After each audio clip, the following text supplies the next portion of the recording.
मेरे प्यारे विद्यार्थियों, आप सभी का AP study commerce and English Guruji channel में स्वागत है। आज हम पढ़ेंगे बैंक संबंधी व्यवहारों की नकल प्रविष्टियाँ।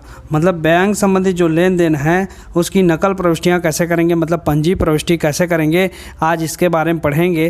क्योंकि आजकल जो व्यवसाय है वो केवल रोकड़ के माध्यम से ना होकर के बैंक के माध्यम से भी पेमेंट किया जाता है, बैंकों के माध्यम से भी लेन देन होता है।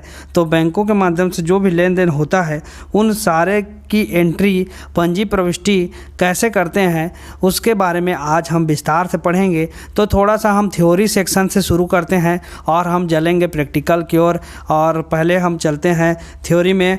पहले थोड़ा सा मैं पढ़ करके आपको सुनाता हूं ताकि आपको भी इसका पृष्ठभूमि याद हो जाए थोड़ा सा।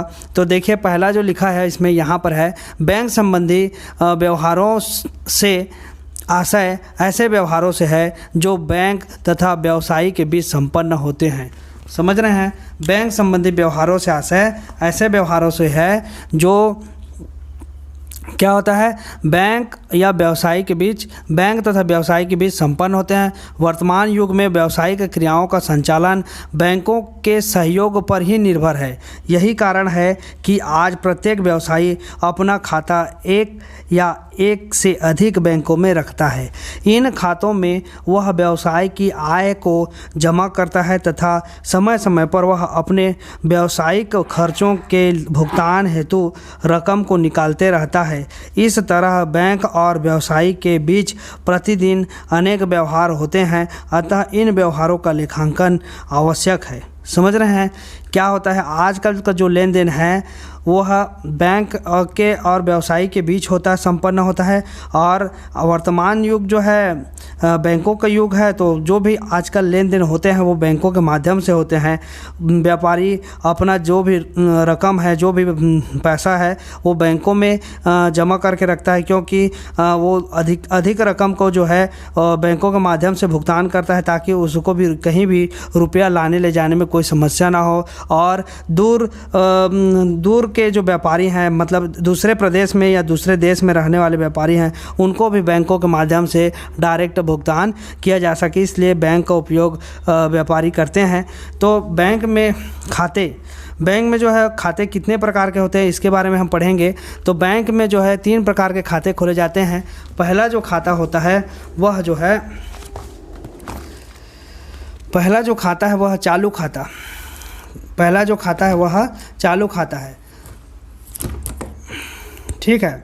पहला जो खाता है वह चालू खाता है, दूसरा जो खाता है वह बचत खाता है, और तीसरा जो खाता है वह स्थायी जमा खाता है। तो हम आज जो भी खाते हैं, इन 3 प्रकार के खाते खोले जाते हैं, चालू खाता, बचत खाता और स्थायी जमा खाता।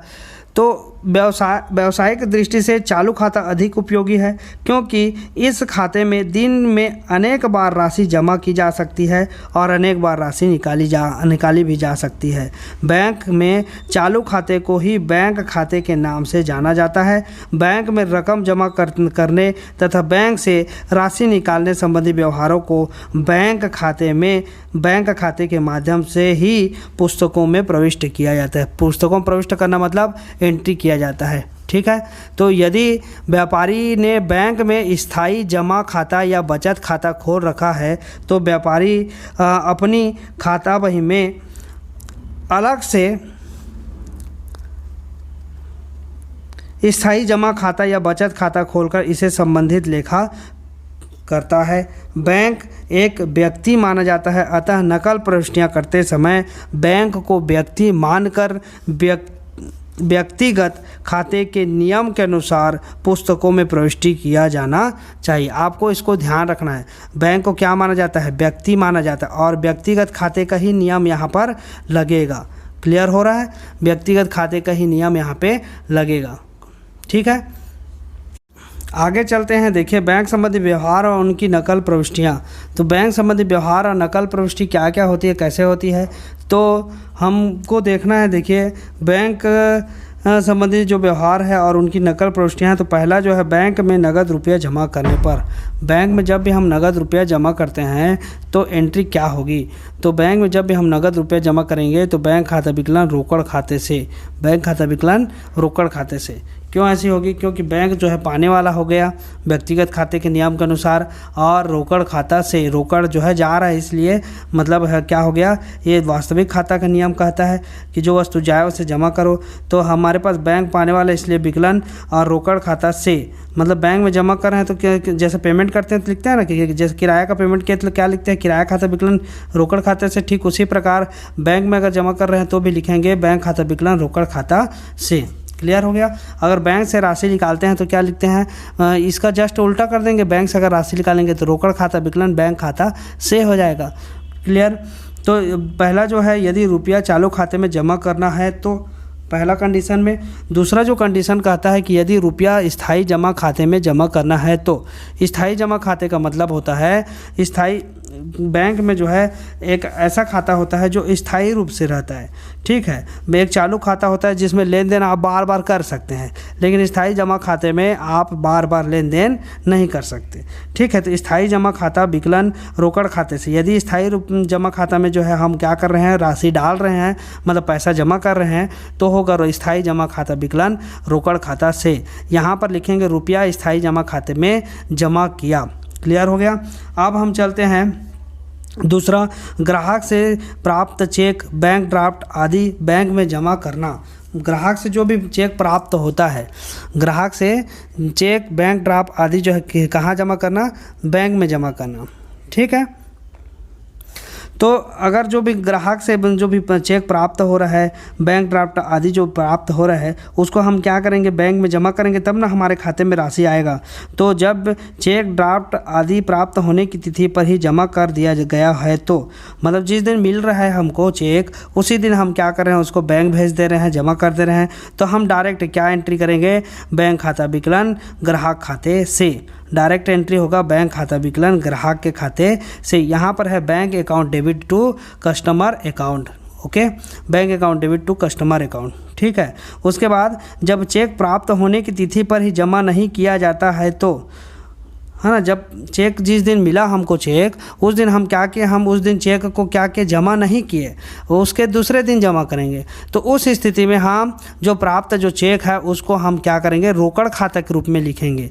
तो रोकड़ खाता विकलन ग्राहक के खाता से। हमको रोकड़ खाते में उसकी खतौनी करना पड़ता है। रोकड़ खाता विकलन ग्राहक के खाता से, मतलब हमारे पास जो आया चेक उसको हम लिखेंगे रोकड़ खाता विकलन ग्राहक के खाते से। ये कब कंडीशन में निर्मित होता है, तो जब हम चेक, जिस दिन हमको चेक मिला उस दिन हम उसी दिन जमा नहीं करते हैं बैंक में, तो हमको एंट्री तो करनी पड़ेगी। तो हम हमारा बैंक में वो तो गया नहीं है चेक, तो कहाँ एंट्री करेंगे, तो हम रोकड़ खाते में उसको खतौनी करेंगे। तो रोकड़ खाता विकलन ग्राहक के खाता से। इस प्रकार से होगा cash account debit to customer's account. Clear. अब आगे चलते हैं। अब है जब चेक प्राप्त होने की तिथि के बाद किसी तिथि पर जमा किया जाता हो तो, मतलब जिस दिन चेक प्राप्त हो उसी दिन अगर हम जमा कर देते हैं तो वहाँ पर तो एंट्री होगा सीधा बैंक खाता विकलन।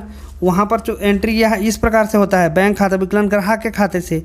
लेकिन हमारे पास क्या बोल रहा है क्वेश्चन में, जब चेक प्राप्त होने की तिथि के बाद किसी तिथि पर जमा किया जाता है। किसी तिथि पर मतलब किसी दूसरे तिथि पर। ठीक है, तो जब चेक प्राप्त हो गया, प्राप्त होने की तिथि के बाद किसी तिथि पर जमा किया जाता है, तो उस स्थिति में क्या करना पड़ेगा, बैंक खाता विकलन रोकड़ खाता से। क्यों ऐसा किए, क्योंकि हमने जब पहले चेक प्राप्त हुआ था और उसी दिन हमने चेक को बैंक नहीं भेजा था, तो उसको पहले हमने लिखा था, क्या लिखा था, रोकड़ खाता विकलन ग्राहक के खाते से। हमने इस ग्राहक का जो चेक है उसको कहाँ डाल दिया था, रोकड़ में। अब इस रोकड़ खाते से निकाल करके कहाँ डालना पड़ेगा, हमको बैंक में डालना पड़ेगा। तो बैंक खाता विकलन रोकड़ खाता से होगा। यहाँ पर देखिए उसकी एंट्री बैंक ये कहाँ पर है, ये है बैंक खाता विकलन रोकड़ खाता से, चेक बैंक में जमा किया। क्लियर हो गया। अब आगे चलते हैं। इंग्लिश में देखिए bank account debit to cash account English. अब इसके बाद तीसरा जो है, व्यापार हेतु बैंक से रुपया निकाला गया हो तो, व्यापार हेतु क्या किया गया हो, बैंक से रुपया निकाला गया हो तो। देखो व्यापार हेतु क्या कर रहे हैं, बैंक से रुपया निकाला गया हो तो मतलब मान लीजिए हमको व्यापार में रोकड़ की आवश्यकता होती है किसी चीज़ के लिए, तो हम अगर बैंक में पैसा रखे हैं, हमारे पास कैश में नहीं है, तो हम बैंक से निकालेंगे। तो जब भी हम बैंक से निकालते हैं राशि, तो हम पहले भी बताया हूँ मैं कि जब रोकड़ जमा करते हैं तो बैंक खाता विकलन रोकड़ खाते से होता है। आप पैसा निकालेंगे तो जस्ट उसको उल्टा एंट्री होगी, क्या होगा, रोकड़ खाता विकलन बैंक खाता से, रोकड़ खाता विकलन बैंक खाता, क्योंकि रोकड़ व्यापार में आ रहा है और कहाँ से आ रहा है, तो बैंक खाता से आ रहा है, इसलिए। ठीक है, तो यहाँ पर देखिए हमने यहाँ पे बताया था कि बैंक खाता विकलन रोकड़ खाते से रुपया जमा करने पर, ठीक है, बैंक खाता विकलन रोकड़ खाते से जमा किए और निकाले तो क्या होगा, इसका जस्ट उल्टा एंट्री हो जाएगा, रोकड़ खाता विकलन हो जाएगा बैंक खाता से। अभी ये रोकड़ खाता से जमा कर रहे हैं यहाँ पे बैंक में, इसलिए बैंक खाता विकलन में था। अब हम बैंक से निकाल रहे हैं तो बैंक खाता से हो जाएगा, यहाँ पे रोकड़ खाता ऊपर चला जाएगा। क्लियर। अब हम चलते हैं आगे। निजी व्यय हेतु बैंक से रुपया निकाला गया हो तो, निजी व्यय हो तो निजी व्यय क्या होता है, तो निजी व्यय मतलब आहरण। हमने अगर स्वयं के व्यय के लिए, कोई भी व्यवसाय का व्यापारी है वो अपने स्वयं के निजी खर्च के लिए क्या कर रहा है, व्यापार से राशि निकाल रहा है, तो उस कंडीशन को बोलते हैं आहरण। निजी व्यय का मतलब होता है आहरण कर रहे हैं वहाँ से, व्यवसाय से। ठीक है, तो आहरण करने पर हम जो है व्यापारी के नाम से क्या करते हैं, आहरण खाता खोलते हैं। उस व्यापारी का नाम नहीं लिखते, वहाँ पर क्या लिखते हैं, आहरण खाता खोलते हैं, उसके प्रतिनिधित्व करने वाला खाता ही है। तो आहरण खाता विकलन बैंक खाते से, जैसे रोकड़ निकाले तो लिखे यहाँ पर रोकड़ खाता विकलन बैंक खाते से, ठीक उसी प्रकार व्यापारी अगर निकाल रहे बैंक से तो वहाँ पर लिखेंगे आहरण खाता विकलन बैंक खाता से। यहाँ ये कंडीशन तब होगी जब निजी व्यय हेतु निकालेगा। अब व्यापार के व्यय हेतु अगर बैंक से राशि निकाल रहा है तो वहाँ पर होगा रोकड़ खाता विकलन बैंक खाता से, और अपने स्वयं के उपयोग के लिए निकाल रहा है तो वहाँ पर होगा आहरण खाता विकलन बैंक खाता से। आपको इसको समझना है। ठीक है, उसके बाद हम आगे चलते हैं। चेक द्वारा भुगतान किया गया हो तो, चेक द्वारा भुगतान किया गया हो का मतलब किसी व्यक्ति विशेष को चेक से भुगतान किया गया हो तो, जैसे राम को मान ली जाए हम किसी से सामान खरीदे और उसको हम नगद पैसा ना दे करके क्या दे दिए, चेक काट करके दे दिए। चेक में लिख दिए जितनी भी राशि का हमने सामान लिया उतनी राशि चेक में डाल करके उसको दे दिए। अब वो क्या करेगा, वो बैंक में जा करके क्या करेगा, उसका भुगतान अपना बैंक में जमा कर देगा और उसके खाते में वो राशि चली जाएगी। तो हमारा जो चेक, हमने जो चेक दिया किसी दूसरे को भुगतान किया, तो हम क्या लिखेंगे, तो हम लिखेंगे जिस व्यक्ति को दिया उसका नाम लिखेंगे, तो राम का खाता विकलन, यहाँ पर जैसे राम को दिया है तो राम का खाता विकलन बैंक खाता से। समझ में आ रहा है, राम का खाता विकलन बैंक खाता से। क्यों, क्योंकि हमने राम को चेक दिया इसलिए राम का खाता विकलन बैंक खाता से। जब भी चेक का प्रयोग करेगा, चेक शब्द लिखा रहेगा, चेक शब्द जैसे ही लिखा है तो आपको समझना है चेक है मतलब ये बैंक से कटेगा। हमारे बैंक जो खाता है, हमारे बैंक में जो खाता है उसमें जो राशि है उससे हमारा पैसा क्या हो जाएगा, माइनस होगा, इसलिए राम का खाता विकलन बैंक खाता से। चेक शब्द देगा तो आपको लिखना है बैंक खाता से, नगद शब्द देता तो हम रोकड़ खाता से लिखते हैं। समझ में आ रहा है, राम को नगद पैसे दिए या नगद भुगतान किया तो राम का खाता विकलन रोकड़ खाते से, लेकिन यहाँ पर बोल रहा है कि चेक के द्वारा भुगतान किया तो हम लिखेंगे राम का खाता विकलन बैंक खाता से, राम को चेक दिया। यहाँ पर देखिए इंग्लिश में Ram debit to bank account, Ram debit to bank account, cheque issued to Ram. ठीक है, व्यापारिक व्ययों का चेक से भुगतान किया गया हो तो, जैसे वेतन के लिए व्यापारिक व्यय हैं, व्यापारी के जो व्यय हैं, व्यापारिक व्यय मतलब जो भी इधर उधर छूट फूट हैं, जैसे वेतन है या किराया है, तो वो सारे व्यय का भुगतान अगर कर रहे हैं चेक के माध्यम से तो हम लिखेंगे वहाँ पर, जैसे वेतन के लिए बोल रहा है तो वेतन खाता विकलन बैंक खाते से। जैसे रोकड़ में हम भुगतान करते थे, वेतन दिया करके लिखा रहता था तो हम क्या करते थे, वेतन खाता विकलन रोकड़ खाते से लिखते थे। यहाँ पर बोल रहा है कि वेतन जो है चेक से दिया अगर बोलेगा तो हम लिखेंगे वेतन खाता विकलन बैंक खाता से। क्लियर हो गया, वेतन के लिए चेक दिया, क्लियर हो गया। Salary account debit to bank account. अब हम जो है चाहे यहाँ पे वेतन रहे, चाहे किराया रहे, चाहे और किसी प्रकार का व्यय है, तो अगर चेक से भुगतान किया तो हम लिखेंगे बैंक खाता से। रोकड़ खाता की जगह में क्या आ जाएगा, बैंक खाता से आ जाएगा। फिर उसके बाद है तीसरा जो पॉइंट है उसको देखिए, खरीदे गए माल का चेक से भुगतान किया गया हो तो, जो भी माल हम खरीदे हैं, क्या किए हैं, जो भी माल हम खरीदे हैं उसका अगर हम क्या कर रहे हैं, चेक से भुगतान कर रहे हैं, चेक से भुगतान कर रहे हैं तो क्या होगा, तो जो भी माल खरीदते हैं उसका चेक से भुगतान करते हैं तो हम बैंक खाता से लिखेंगे, क्रय खाता विकलन बैंक खाता से। पहले हम पढ़े कि अगर माल खरीदा शब्द दिया है तो क्रय खाता विकलन रोकड़ खाता से लिखते थे, सीधी सी बात। अब लेकिन हम उसका भुगतान अगर चेक से करेंगे तो लिखेंगे क्रय खाता विकलन बैंक खाता से लिखेंगे, क्योंकि यहाँ पर जो है हम चेक दे रहे हैं इसलिए बैंक खाता से होगा। ठीक है, माल खरीदा व चेक से भुगतान किया। क्लियर। यहाँ पर लिखा है purchase account debit to bank account. फिर वहाँ पर है खरीदी गई संपत्ति का चेक से भुगतान किया गया हो तो, कोई भी अगर संपत्ति खरीद रहे हैं, चाहे वह मशीन है, फर्नीचर है, चाहे कोई भी चीज़ है, कंप्यूटर है, तो उसका हम अगर चेक से भुगतान करेंगे तो यहाँ पर जैसे चेक से भुगतान किया तो बैंक खाता से लिखे, उसी प्रकार यहाँ पर भी बैंक खाता से ही होगा। ठीक है, चाहे किसी का भी भुगतान करें अगर चेक से कर रहे हैं तो बैंक खाता से ही आएगा नीचे में। क्लियर। और यहाँ पर संपत्ति खरीद रहे हैं इसलिए संपत्ति खाता विकलन बैंक खाता से, फर्नीचर खरीदते हैं तो फर्नीचर खाता विकलन बैंक खाता से, कंप्यूटर खरीदते तो कंप्यूटर खाता विकलन बैंक खाता से, विविध व्यय होता है तो विविध व्यय खाता विकलन बैंक खाता से। चेक से भुगतान करते तब उस स्थिति में। अब देखिए बैंक से ऋण लिया गया हो तो, बैंक से क्या किया गया है, ऋण लिया गया हो तो, शब्द दिया है बैंक से ऋण लिया गया हो तो, उस स्थिति में क्या करेंगे, रोकड़ खाता विकलन बैंक खाता से। ये क्या है, बैंक अधिविकर्ष बैंक ओवरड्राफ्ट की दशा में। बैंक ओवरड्राफ्ट का मतलब होता है बैंक क्या करती है, अपने कस्टमर को, मतलब जो भी कस्टमर है उसको उसके जो जमा राशि है उस जमा राशि से, उसके खाते में जितनी जमा राशि है उससे भी अधिक राशि निकालने की सुविधा प्रदान करती है। यह सुविधा क्यों देती है बैंक, तो जो भी ग्राहक उसके जो कस्टमर है उसका जो लेन देन है उस बैंक में अच्छे होने पर, उसका साख अच्छे होने पर वह जो है बैंक जो है क्या करता है, वो अपने कस्टमर को अधिविकर्ष की सुविधा देता है। इसी को ओवरड्राफ्ट की सुविधा बोलते हैं, बैंक ओवरड्राफ्ट की सुविधा। तो उसमें क्या करता है, उसके पास अगर राशि नहीं है तो भी वो उतने एक लिमिट तक, बैंक उसके एक लिमिट दिया रहता है, जैसे 2 लाख 4 लाख 5 लाख, तो उस लिमिट तक वह अधिक राशि बैंक से निकाल सकता है और उस राशि का भुगतान एक समय के पश्चात उसका एक समय होता है भुगतान करने का, उस भुगतान करने के समय के अंदर जो है उसको भुगतान करना होता है। तो उस समय की अवधि में वो भुगतान कर देता है तो उसको किसी प्रकार का ब्याज नहीं देना पड़ता, और उस भुगतान अवधि से अधिक समय तक भुगतान नहीं करते तो उसको उसमें ओवरड्राफ्ट जो पैसा जो अधिक निकाला रहता है उस पर उसको ब्याज देना पड़ता है। ठीक है, तो कई बैंक जो है अधिविकर्ष निकालने पर ही जो है ब्याज चार्ज करते हैं।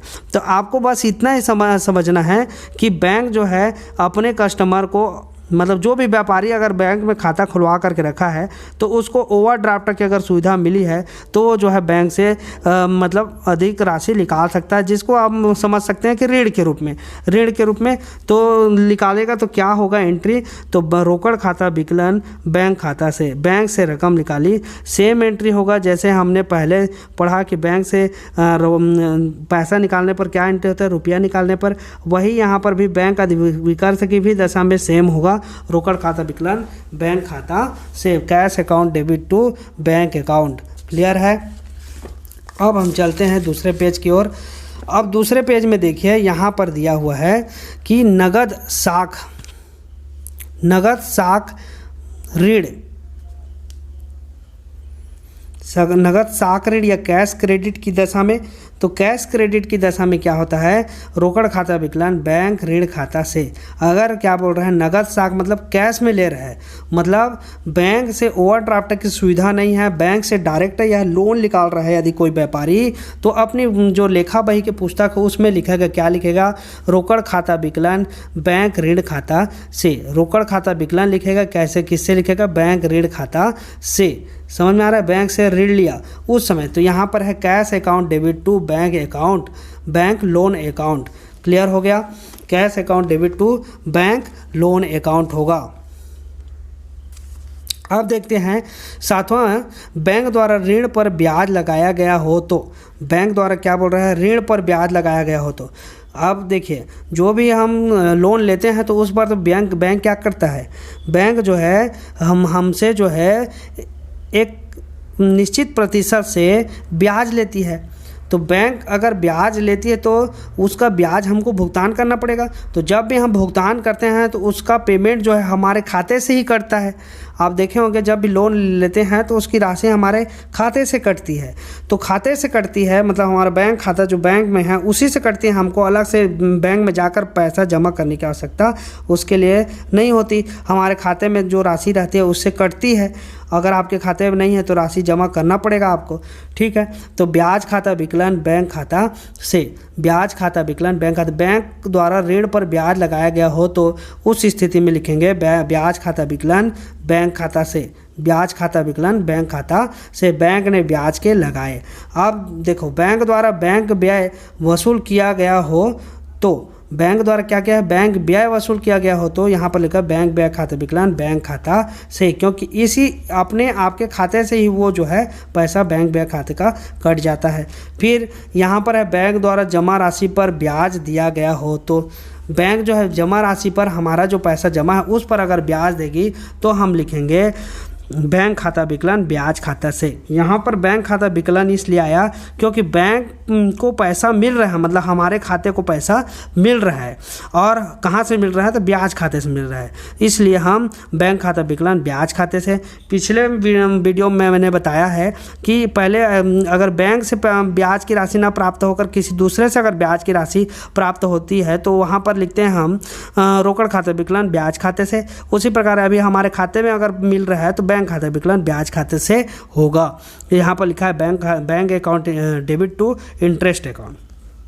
अब 10वां देखिए, 10वां क्या लिखा है, बैंक में जमा किए गए चेक अप्रतिष्ठित हो गए हो तो। बैंक में अगर चेक जो जमा किए, अप्रतिष्ठित होना मतलब अनादरित होना, अनादरित होना मतलब बाउंस हो जाना, चेक का बाउंस हो जाना मतलब होता है चेक का भुगतान करने से बैंक जो है मना कर देती है। तो उस स्थिति में या जो खातेदार है जिसका चेक है उसके खाते में पैसा नहीं होने के कारण अगर चेक भुगतान नहीं हो पाता है तो उसे अप्रतिष्ठित हो जाना कहा जाता है। तो जारी किया गया चेक अप्रतिष्ठित हो गया तो क्या होता है, बैंक खाता विकलन लेनदार खाता से जारी किया गया चेक जो है अप्रतिष्ठित हुआ तो क्या हो जाएगा, बैंक खाता विकलन लेनदार खाता से हमको वो चेक वापस मिलेगा। तो वापस मिलेगा तो हम लिखेंगे बैंक खाता विकलन लेनदार खाता से। क्यों, क्योंकि हमने जारी तो किया था लेकिन वो क्या हो गया, मतलब बाउंस हो गया, अप्रतिष्ठित हो गया। तो वो लेनदार क्या करेगा, जो जिसको दिए थे वो हमको वापस लौटा देगा।